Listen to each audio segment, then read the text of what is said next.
What's up guys, Sub-Zerek here, back for another VOD review, but today we're doing something a little bit different. So because Worlds is this weekend, and also because I am going out of town starting Wednesday, once again, I don't know when exactly I'm going to post this video, I am going to do some Worlds Scrims VOD reviews for you guys. The only thing is that these are not open Scrims, these are not open, you know, I can't just click in and VOD review anybody I want using my new VOD review tool because these are played on the tournament realm. So the only place that you can actually get these VODs are the individual player POVs, and like 90% of people are not streaming, or a stream like this, which is Frodan's stream. He actually has access to the tournament realm, and he is spectating these games. So I thought, you know what? I really want to watch some World Scrims. I feel like these are, I mean, this is the peak of TFT, right? These are the best players prepping for the biggest tournament of the entire set. So, you know, it feels crazy. Yeah, we could review some solo queue and, you know, see somebody, you know, like absolutely pop off and smurf on some people who are playing in, you know, GM and stuff like that. Or we could watch the best players in the world compete against each other. And this is a stacked lobby. A decent amount of like APAC players in here. We had Iron Bog in here. We have Darth Noob from America. That's our only American rep here, but so hyped to watch Iron Bog play. I've VOD reviewed them before. Kasagod as well, a player that I'm really interested in. I'm trying to remember. I did a VOD review of Kasagod a while ago, but he went by a different name, and I'm trying to remember. It was like Mr. something or Dr. something, and I was like, it was like Mr. You know, perfect player. He had like insane stats. But that's Kasagod, a really high elo player. I mean, everybody in this lobby is high elo. Decent amount of EU in here. We got Les Coco in here, Tartman in here, Bintum from Korea. So yeah, Chaos. Yeah, I mean, just a stacked lobby overall. So yeah, let's start looking at some of the spots we got. We get a collector spot here. Somebody looks like definitely that they would be angling into Twitch. It looks like, I think Frodan does a pretty good job of like jumping around between the POVs, so you guys aren't going to get like POV whiplash, but we are going to be following basically the entire lobby, not necessarily like one POV specifically. So, you know, positives and negatives, that's kind of stuff. We got a welcome to the playground player, Bruiser +1 from Tartman there is pretty interesting. We also saw somebody who was, too much value, looking like Zeri Reroll also. Ooh, for this guy, I mean, they want to play an Elise later, so this is a fantastic early board to play right now. Eventually we can, yeah, we can play Sniper. Honestly, I was thinking of just playing the 4 Bruiser board for now, but looks like they're just going to play the Sniper on this board for now and fit Trist in. I mean, that's a nice board as well. But yeah, the Bruiser +1 player, I would imagine angling towards Twitch as well. Doesn't look like they really have many Twitch items. They have just the Sunfire made at this point, so I don't know what the rest of their bench looks like. And Les Coco and Bintum going to be the 200 streakers in this lobby, with Kasagod looking like a full loss streak here. Les Coco, just a really strong opener with Manamazain. Okay, also he's looking at, I don't know what Frodan's looking at here. Tab? JP, oh, he's looking at Japanese yen to USD. Okay, so he's looking for, is this food? I don't know what this is. I think this is food, but okay, whatever. I mean, oh, because Frodan's going to Japan. Yeah, Frodan's going to Japan for some, like, it's like a fighting games thing that he's in. I mean, that's fun for Frodan. Maybe someday. I've never been to Japan. It seems like, well, it's you know what, I'm not gonna say it. Okay, so back to this POV. I mean, this POV just looks disgusting. Bintum's spot. I had to end up making an Archangels here, which is pretty wild, especially because that ends up, whoa, wait, that's a crazy slam from Bintum there, the Archangels, because that kills our Gwinsu component. But he's just saying, I want to keep my win streak at all costs. I'm going to make an Archangel's Elise. That's a really cool call from Bintum there, actually. All right, Prismatic lobby here. We're seeing a Radiant Refactor come out. Really nice onto reroll boards like this. We have, which POV is this? This is the win streak. Is this Les Coco? No. This is Kasagod, who took the portable forge. Just, playing like, I mean, looks like maybe like Quick Strikers type stuff with the TF pair. There are items. I mean, they work for it. Yeah, we can make them work for Quick Strikers, I would say. I mean, that's what it looks like here. Lost streak into Quick Strikers here. Take the extra items here and just build anything you want. Yeah, I mean, there's a lot of units to itemize in this comp, so I think, you know, you can do TF, you can do a Kali, and you can do a main tank. And if you have to, you can throw like a TG onto Nocturne, though. I think most people these days are Nocturne haters. Wow, the family board, they're already some of the 3-star family units. That's disgusting. And Les Coco ended up taking the Random's Augment. Oh, this player player, Bintum, also ended up taking the Randuin's Augment here. But yeah, I kind of love that Archangel stem from Bintum. It's a crazy idea, but I love it. Oh yeah, and then Les Coco also has the Chembaron, which is a little bit weird. Ooh, a Iron Bog here with the Renons, the category 5 plus sponging, hoping to eventually get a ton of Renon. Wait, like this is why Iron Bog is so fun. Like this guy is just a genius, man. I mean, isn't that such a cool setup? Right now, it's just sponging a bunch of frontline items, but hopefully down the line we can sponge a bunch of Renons and then just have a bunch of Renons on like who are we gonna go for? Like artillerists, maybe? We'll see. I mean, there's different ideas. I mean, definitely Artillerist is one that synergizes well with the Category 5 and just the Renons in general because it gives you a bunch of AD to work with. So that's the idea, and Renon skills with AD. But yeah, still streaking, still 100 streaking from Bintum. Definitely vindicated with this Archangel Slam. I think a lot of people have been like, Archangels? Really? You're making this there? It kills your Gwinsu component, but I mean, it's a slam, and if you get to win streak, win streaking is king in spots like this. So I think it makes sense. We're gonna fight Les Coco, who is the other person who was win streaking earlier, but probably going to keep our streak versus them. Though honestly, pretty okay. I was gonna say close fight. It was like close for a second.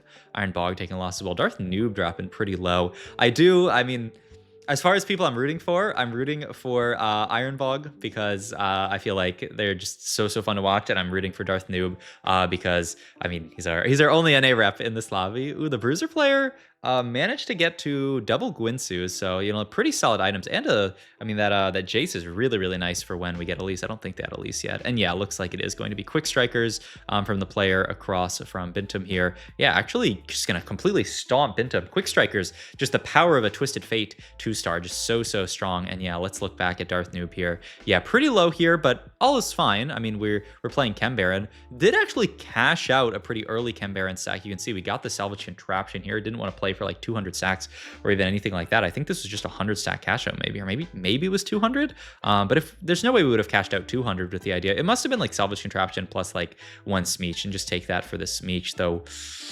Oh, the spot is looking a little dicey. We have this double rod here, which at least we can play for Echo, but we had barely any Smeeches. I don't love that for Darth Noob. Okay, yeah, I want to stay a little bit on Darth Noob's POV. Thank you, Frodan, because I want to see if he is just going fast 8th, because it kind of looks like it. We have 5 Chembaron in here. I mean, 37 HP. We can get up to. Oh, we won that fight. Oh man. I don't know what Darth Noob can do from this spot. Pandora's Bench, yeah, you don't really have the time to make it work. End up just taking, that's Corrosion, right? Because I thought it might be lineup, but no, that's Corrosion. I'm surprised even that we take Corrosion in a setup like this where like, I thought we would just take Health as well. I'm pretty surprised. Maybe he really likes Corrosion for some reason. Okay. And then Iron Bog's the other person who's loss streaking pretty hard here. His Augment duo is definitely not bad, and like it's just gonna scale more with game time, right? You just don't have that many units to put items on earlier, but the further we get up, the more actual relevant units we can itemize here. Also, we're just spreading a lot of vows in the front line. Actually, it's taking me back to like Dark Flight days, though obviously Protector's Vow is a pretty different item than it was back then, but just like duping up all of these items. And yeah, we are going to play a 6 Sentinel, kind of artillerist type setup here. Bintum in a pretty good spot, 2 stars there. Oh my god. Tartman just pulled a Jace 2 out of somewhere, and wow, wait, this is really cool. 6 Bruiser, 4 Form Swapper board here, and I mean, obviously, you got the Jace 2, so you don't feel too bad about playing it. I mean, he had Pandora's, probably rerolled like one of those Jaces off of Pandora's, and then just high rolled some of the other ones. I mean, you gotta respect it. I mean, good job to him to be in that spot, but that is... I mean, that is just disgusting, honestly. 4 Form Swapper, Jace 2. I mean, he's locked in for a top 4. We'll see how high he can end up placing in this spot, but it's fantastic here. And just rerolling now for maybe even a GP3, though. There are some GPs taken out here. For Emissary, for Sork board here for Bintum. That's what he ended up playing. Wow. Wait, what? What a cool idea. So, and it's a backline Elise game where he used that gold collector and he just threw it onto Ambessa. Wow. I mean, that's peak performance TFT. We'll see how he places because his spot still doesn't look amazing. But that is such a crazy line to take from collector grab. Like, I think so many people have just said, I'm collector Twitch. I'm playing that. But he said, no, you know, I got all these AP items. I need to make something out of it. I need to win streak with it. And yeah, the only downside is that we're kind of low here, even though we hit a pretty good board here. We did pick up Zoe too. Also, hey, look at that. Frodan checking out. I did a video on that though. Will it come out before or after this video? Probably before. So you guys, if you haven't already seen my video on the learnings article, was fun. Ooh, another cool idea from Chaos here. Didn't end up actually playing like any kind of Zeri reroll. Just ended up pushing levels and playing a random Twitch board, which also is part of the reason maybe why that Bintum said I can't play Twitch, because that line ended up actually pretty contested. I mean, there is Chaos playing it, and then there are other people, like a lot of Quinsus in this lobby, a lot of people who could have played it. Looks like it ended up just being Chaos, this lobby. But yeah, pretty wild I mean, this is why you gotta watch these World Championship in-house lobbies, because where else are you gonna see all of these crazy pivots happening? I mean, this is just peak performance TFT, playing crazy lines, crazy ideas. I mean, it's just the best. Honestly, okay, I need to record a bunch of videos before I go. Ooh, a bunch of Ezreals there. And like, honestly, I might just do a bunch of these World in-houses lobbies, because like, I don't know, this one is just already so fun to watch. All right, Bintum rolling down here. His idea, very smart, I would say, but is it smart enough? That is pretty interesting there. We have an Elise 2 and an Mbessa 2, and we are rolling a 2-star forecast. So every single round we have, I mean, not even that bad odds of hitting a 3-star forecast here. Though we are now down to 10 HP. Do we hit? Just hit the Heimerdinger for now. Gonna keep rolling there, but I mean, I kind of want to lock in on Bintum here just because he is 10 HP. He can easily die, but he also, if he hits, does have the ability to just win out the lobby for free. I don't know. A lot of these units taken out, though. Like, can he even really find Elise? I mean, maybe he can find Mbessa, but yeah, I mean, that's what Frodan was scouting for, to see like how many of these units are out. This is also a pretty rough... Oh, okay. Do we win this fight? Oh my god, we do win this fight. So he's gonna roll some 5 costs as well as the Heimerdinger. Boom. Just hits a Mundo here. Oh my god. Yeah, he actually sold off the extra Elise, just saying like, it doesn't make my odds any better. The only way I'm ever hitting my 3-star is if this 2-star 4 cost rolls in, which I think makes a lot of sense. Also, look at the lobby HP. It's getting so close here. Cascad and Maris really low here. Checking out less Coco here, fighting up against the Quick Striker board. And Bintum here.